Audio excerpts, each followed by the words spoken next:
وہ کرے بات تو ہر لفظ سے خوشبو آئے، ایسی بولی وہی بولے جسے اردو آئے۔ حضرات گرامی، بین الاقوامی یوم مادری زبان کی پرخلوص مبارکباد۔ آج کا دن اپنی مادری زبان سے محبت کرنے والوں کے لیے بہت ہی اہمیت کا حامل دن ہے۔ مادری زبان وہ زبان ہے جس میں انسان اپنے جذبات، اپنی خوشی، اپنے غم اور اپنے مافیوس ضمیر کا بہتر طریقے سے اظہار کرتا ہے۔ مادری زبان انسان کے ذہن کو وسعت عطا کرتی ہے۔ مادری زبان وہ زبان ہوتی ہے جو بچہ نہ صرف اپنی ماں کے دودھ کے ساتھ اس کو پیتا ہے، بلکہ ماں کے پیٹ میں جب وہ ہوتا ہے تو تب بھی وہ اپنی مادری زبان میں اپنے باہر کی دنیا کی آوازوں کو سنتا اور سمجھنے کی کوشش کرتا ہے۔ مادری زبان کی اہمیت اپنی جگہ مسلم ہے، اس سے کوئی انکار نہیں کر سکتا۔ یہی وہ حقیقت ہے جس کا تذکرہ سورہ ابراہیم میں بھی بیان کیا گیا۔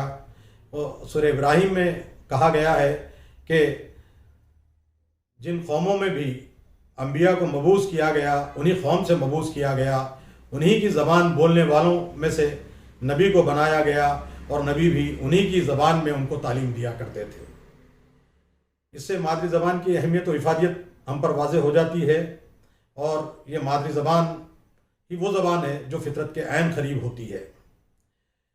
آدمی اپنے جذبات کے اظہار کے لیے اور مؤثر وسیلہ اظہار کے لیے کسی زبان کو اگر اختیار کرتا ہے تو وہ اس کی مادری زبان ہوتی ہے۔ مادری زبان کا آج کا دن یوم مادری زبان کیوں منایا جاتا ہے، اس کے بارے میں ہم کو معلوم کرنے کی ضرورت ہے۔ جب تقسیم ہند کا عمل آیا 1947 میں، مادر ہند ہمارے ملک کی تقسیم عمل میں آئی، اور اس کے بعد پاکستان کا وجود میں آیا پاکستان، اور مشرقی مغربی پاکستان کے دو حصے بنے ہیں پاکستان کے جب۔ تو اسی طرح سے جو بنگال کا جو حصہ تھا، وہ بنگال کے حصے میں وہاں پہ بانگلہ زبان بولنے والوں کی تعداد زیادہ تھی، اور اسی طرح سے یہ دوسرے حصے میں پاکستان کے وہاں پہ، تو اسی طرح سے تمام پاکستان کو جوڑنے کے لیے ایک لینگویج کو اردو زبان کے طور پر انہوں نے اپنی قومی زبان کے طور پر اس کو اختیار کیا، جس کی وجہ سے 1952 میں 21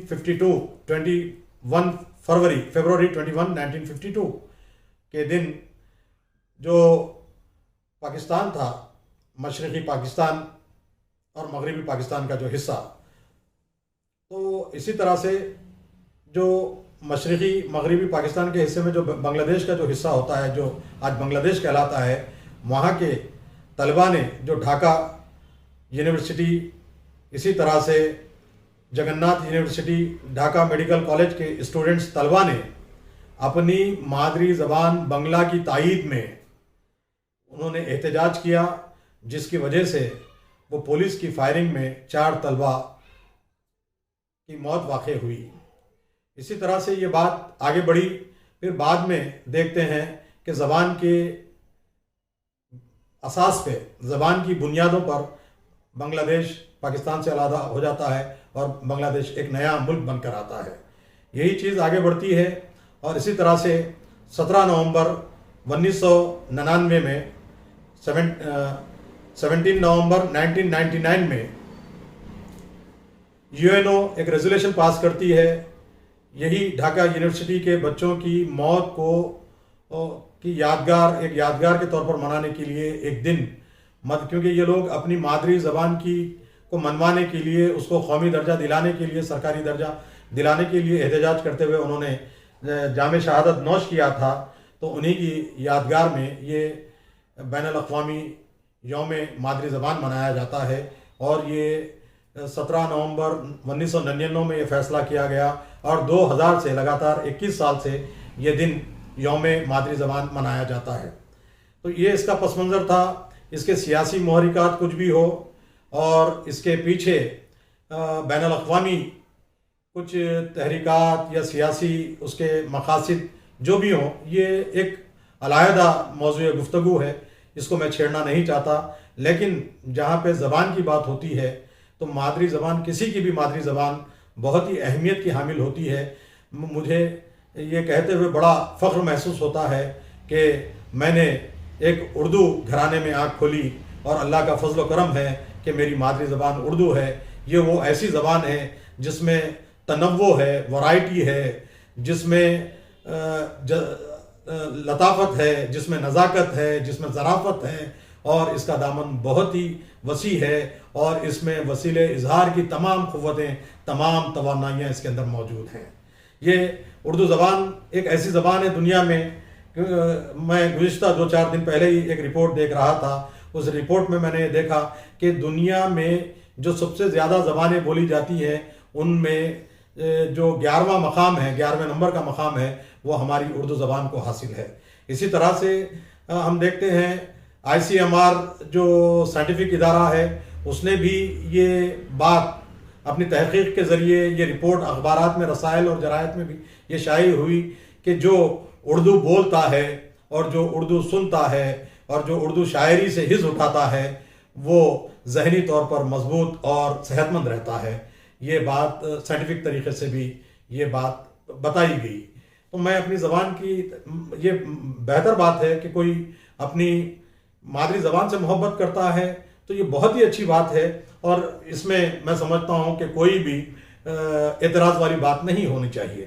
اسی طرح سے اور ایک اہم بات میں آپ کو بتا دوں کہ ہم جس طرح سے اپنی مادری زبان سے محبت کرتے ہیں، اسی طرح سے ہمیں دوسروں کی مادری زبانوں کا احترام بھی کرنا ضروری ہے، کیونکہ زبان ابلاغ کا ذریعہ ہوتی ہے.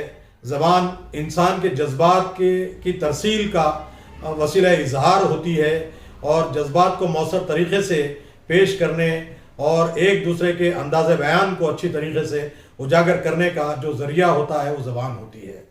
تو انسان آج دیکھیں گے کہ ہم ایک انگریزی زبان کا جو معاملہ ہے، انگریزی زبان میں تمام پوٹینشیلٹی اس کے اندر پائی جاتی ہے. یہ بہت ہی پوٹینشیل لینگویج ہے. اس میں ماڈرن سائنس اور پروفیشنل ایجوکیشن، اور اس کے علاوہ ہم دیکھتے ہیں کہ دیگر علوم بھی اس کے اندر بہت پائے جاتے ہیں، جس کی وجہ سے تمام دنیا کے لوگوں کا رجحان انگریزی کی طرف بڑھتا جا رہا ہے. اردو کو میں سمجھتا ہوں کہ نہ پہلے کوئی خطرہ تھا، نہ آج کوئی خطرہ ہے، نہ آنے والے زمانوں میں کوئی اردو کو خطرہ ہوگا. تو اظہار کا جو مؤثر وسیلہ ہوتا ہے، آپ دیکھیں گے کہ اردو اتنی بہترین زبان ہے کہ اگر آپ اپنے جو ادائیگی کا معاملہ ہوتا ہے زبان کی، کتنے شیریں ہیں تیرے لب کے رقیب، غالب نے فرمایا تھا کتنے شیریں ہیں تیرے لب کے رقیب، گالیاں کھا کے بے مزہ نہ ہوا. اردو زبان کی جو لطافت ہے اور جو اس کی نزاکت ہے، میں سمجھتا ہوں کہ دوسری زبانوں میں یہ خوبی پائی نہیں جاتی. شاید ہوگی، ہر کسی کو اپنی زبان جان سے پیاری ہوتی ہے. جس طرح سے میں اپنی زبان سے محبت کرتا ہوں، بلکہ جنون کی حد تک میں اس سے عشق کرتا ہوں. تو یہ زبان خاص طور پہ آپ دیکھیں گے کہ وسیلے اظہار کا معاملہ ہوگا تو جس طرح سے ابھی میں نے غالب کا شعر پڑھا کہ کتنے شیریں ہیں تیرے لب کے رقیب، گالیاں کھا کے بے مزہ نہ ہوا. تو اردو زبان کی اہمیت یہ ایسی بات ہے کہ اگر اس میں کوئی اپنی خفگی کا اظہار کرتا ہے یا کوئی ایسے الفاظ اپنے زبان سے نازیبا الفاظ بھی ادا کر دیتا ہے، مگر وہ اگر اردو ہی میں استعمال کرتا ہے، وہ ناظم جو کوئی گالی وغیرہ بھی جس طرح سے ہوگی اگر کرتا ہے، تو میں سمجھتا ہوں کہ اگر مہذب انداز میں وہ گفتگو کرے گا، اگر اپنی ناراضگی کا اظہار کرے گا، تو یہ اردو ہی ایک ایسی زبان ہے جو مزہ دے جاتی ہے. تو اردو کی جو دل کو قریب کرنے والی چیز ہے، دلوں کو جوڑنے والی چیز ہے، ہم دیکھیں گے کہ ہندوستان بھر میں اگر جو لنگوا فرینکا کا جو موقف ہے وہ ہندی، دیوناگری یا پھر انگریزی یا کسی دوسری زبان کو نہیں ہے. اگر آپ ہندی کی بات کریں گے تو ہندی کا لفظ خود اردو کا ہے دیا ہوا، اور جو آج ہمارے ملک میں جو ہندی رائج ہے، بلکہ ہندی اگر دیکھیں گے تو وہ 90% سے زیادہ اردو کے اوپر اس کے الفاظ اس میں استعمال کیے جاتے ہیں، اردو استعمال کرتے ہیں، لیکن جو لیپی ہے اس کی اسکرپٹ ہے وہ دیوناگری استعمال کی جاتی ہے۔ تو خیر میں ان بحثوں میں الجھوں گا نہیں، اپنی زبان کی اہمیت، اپنی زبان کے اردو کی شیرینی اور اردو کی جو چاشنی ہے اس سے میں آپ کو واقف کرانے کی کوشش کروں گا۔ تو جس طرح سے میں بتا رہا تھا کہ آپ دیکھیں گے کہ ہم ایسے کئی چیزیں ہیں جس طرح سے اردو میں دیکھنے میں آتا ہے ہم کو کہ ہم بعض اشیاء کے نام جو ہوتے ہیں جن کو آج ہمارے بچے آج وہ اشیاء کے نام بھولتے جا رہے ہیں۔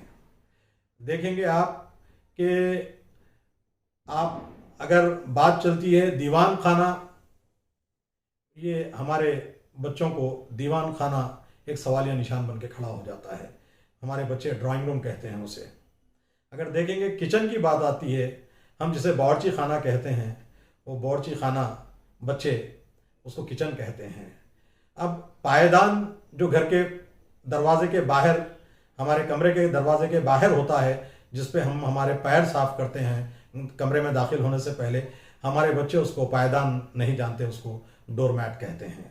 اور رشتوں کی بات رہی تو اب دیکھیں گے ماموں بھی انکل ہو گیا، چچا بھی انکل ہو گیا، تایا بھی انکل ہو گیا، خالہ بھی آنٹی ہو گئی، چچی بھی آنٹی ہو گئی، تائی بھی آنٹی ہو گئی، پھوپھی بھی آنٹی ہو گئی، ممانی بھی آنٹی ہو گئی۔ تو یہ چیزیں رشتوں کا جو فرق ہے ہماری زبان کا، یہ دیگر زبانوں میں ہم کو دیکھنے میں نہیں آتا۔ یہ ایسی زبان ہے، اگر دیکھیں گے کہ زبان، اگر میں بات کروں گا تو یہ ہماری زبان کے سلسلے میں اور ایک اہم بات بتا دوں میں کہ یہ رواداری اور سیکولرزم کا جو نظریہ ہے دیگر زبانوں سے زیادہ ہماری اردو زبان میں بہت زیادہ اتم درجہ ملتا ہے۔ اس میں آپ دیکھیں گے کہ مسلمان گریٹنگ کے لیے کسی سے ملاقات کے وقت السلام علیکم کہیں گے سیلوشن کے طور پہ۔ اسی طرح سے اگر کسی ہندو کا کوئی ہندو آتا ہے تو نمسکار، نمستے کہے گا۔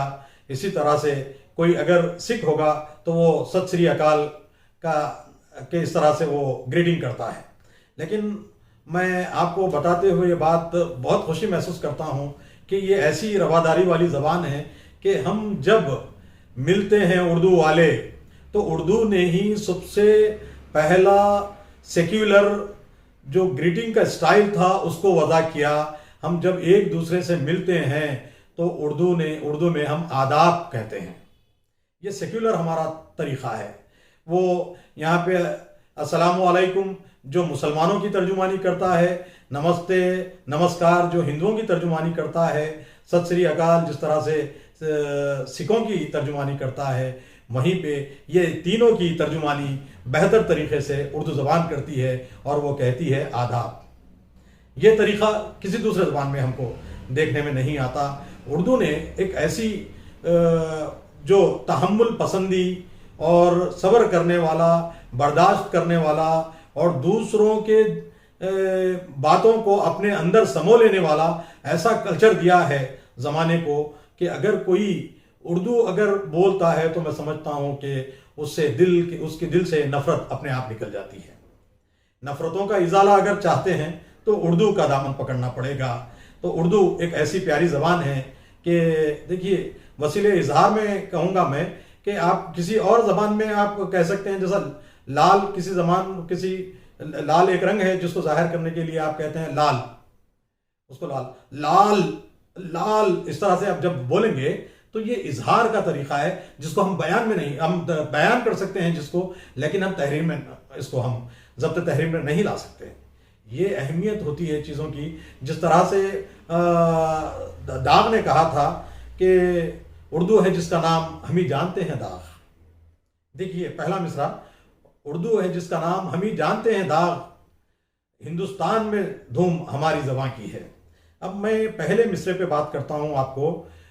اردو ہے جس کا نام ہم ہی جانتے ہیں داغ، یہاں پہ ہم ہی سے مراد ہوتا ہے کہ یہاں پہ اب شاعر ایک اتھارٹی کے طور پہ اپنے آپ کو پیش کر رہا ہے کہ اردو تو ہم ہی جانتے ہیں، صرف ہمارے علاوہ کوئی نہیں جانتا۔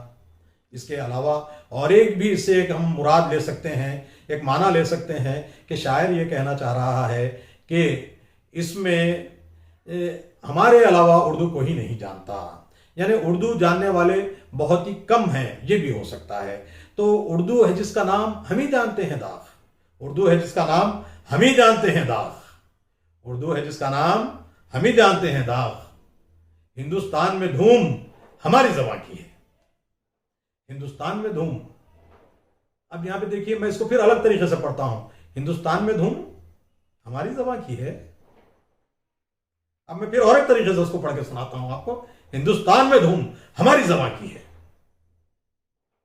اب پہلا جو جس طریقے سے میں نے پڑھا تھا، ہندوستان میں دھوم ہماری زبان کی ہے، اب یہ نادانی لا علمی کا اظہار ہو رہا ہے کہ پورے ہندوستان میں یہ دھوم ہماری زبان کی ہے، اور ایک طریقہ ہو رہا ہے کہ ہندوستان میں دھوم ہماری زبان کی ہے۔ دیکھیے یہ تو ڈنکا بجا دے رہا ہے کہ پورے ہندوستان میں ہماری زبان چل رہی ہے۔ تو یہ جو بیانیہ ہے، جو نیریٹو ہے، یہ اس کو ضبط تحریر میں نہیں لا سکتے، اور صرف اس کا مزہ وہی لے سکتا ہے جو وہ اپنی مادری زبان جس کی ہے، یہی وہ لے سکتا ہے۔ انگریزی دیکھیے، آپ کہیں گے کہ بہت بڑے بڑے دانشور ہمارے پاس تھے، پطرس بخاری کا نام لے لیں، فراق گورکھپوری کا لے لیں، فیض احمد فیض لے لیں، یہ انگریزی پڑھاتے تھے، انگریزی کے بہت بڑے عالم تھے، انگریزی کے اسکالر تھے، انگریزی پڑھاتے تھے۔ پروین شاکر کا نام لے لیں آپ، اتنی بہترین خوشبو کی شاعرہ، اتنی بہترین عظیم شاعرہ گزری ہیں، نوجوانی میں جو موت کے آغوش میں چلے گئی، تو یہ سب انگریزی پڑھتے تھے، لیکن اپنے مافیوز ضمیر کے اظہار کے لیے انہوں نے جو مؤثر زبان کو اختیار کیا وہ ان کی مادری زبان تھی، اردو تھی۔ یہ آپ دیکھیں گے کہ یہ زبان تو کسی بھی اپنے جذبات کی بہتر عکاسی کے لیے اگر کوئی زبان کوئی اختیار کرتا ہے تو اس کی اپنی مادری زبان ہوتی ہے۔ میں اس سلسلے میں دو چار واقعات آپ کے سامنے پیش کرتے ہوئے اس پہ مادری زبان کی اہمیت پہ روشنی ڈالنے کی کوشش کروں گا، کیونکہ آپ دیکھیں گے کہ جو نبوت کا کار نبوت بھی رہا تو نبی کریم صلی اللہ علیہ وسلم بہت اچھی عربی بولتے تھے، اور آپ کو تمام عرب اصفاہ العرب کہتا تھا، آپ کو جوامع الکلم کے معجزے سے آپ کو نوازا گیا تھا۔ تو یہ قرآن بھی اس بارے میں کہتا ہے کہ ہم نے قرآن کو انہی کی زبان میں اتارا ہے تاکہ وہ یہ نہ کہیں کہ یہ تو اجمی زبان میں آیا ہے اور اجمی زبان کی یہ خرابیاں ہیں، یہ تو ہماری زبان میں نہیں آیا، اس سے بیگانگی پیدا ہو سکتی تھی۔ تو اسی طرح سے یہ مادری زبان کی اہمیت اپنی جگہ بہت زیادہ مسلم ہے، اس سے کوئی انکار نہیں کر سکتا۔ ایک واقعہ میں 1871 کا آپ کے سامنے بیان کروں گا، انقلاب فرانس کا، جب فرانس کے اوپر جرمنی کا تسلط قائم ہو گیا اور تمام فرانس پر جرمنی نے قبضہ کر لیا، تو ان کے ایک فرانسیسی زبان کے اسکالر نے، جو فرانسیسی زبان کا بہت بڑا عالم تھا، اسکالر تھا، شاعر تھا، جس کا نام ہیبل تھا، وہ اپنے نوجوان شاگردوں کو اور اپنے علاقے کے نوجوانوں کو اکٹھا کر کے ایک تقریر کرتا ہے، اور اس تقریر میں وہ بہت ہی ایک اہم بات کہتا ہے، اور وہ بات وہ یہ کہتا ہے کہ جب کوئی قوم غلام ہو جاتی ہے اور جب تک وہ اپنی زبان سے محبت رکھتی ہے اور اپنی زبان کو زندہ رکھنے کا جویا اور جذبہ اس کے اندر باقی رہتا ہے، تو اس کے پاس ایک ایسی کنجی ہوتی ہے جس کے ذریعے سے وہ دنیا کے کسی بھی خیر خانے کو کھول سکتے ہیں۔ مادری زبان انسان کے جو ذہنی افق ہوتے ہیں ان کو روشن کرتی ہے، جو گنجلک چیزیں ہوتی ہیں، جو کمپلیکس چیزیں ہوتی ہیں دیگر زبانوں کی، اس کی تشریح اور تفہیم اگر بہت سہل انداز میں کوئی کر سکتا ہے تو اس کی اپنی مادری زبان ہوتی ہے۔ مولانا ابوالکلام آزاد جو بہت ہی بہترین عالم گزرے ہیں اردو، عربی اور فارسی کے، تو وہ کہتے ہیں کہ ایک مرتبہ ان کا سفر ایران میں ہوا اور وہ وہاں پہ بیٹھے ہوئے تھے اپنے مہمان کے پاس، دیکھتے ہیں کہ ہانڈی کے نیچے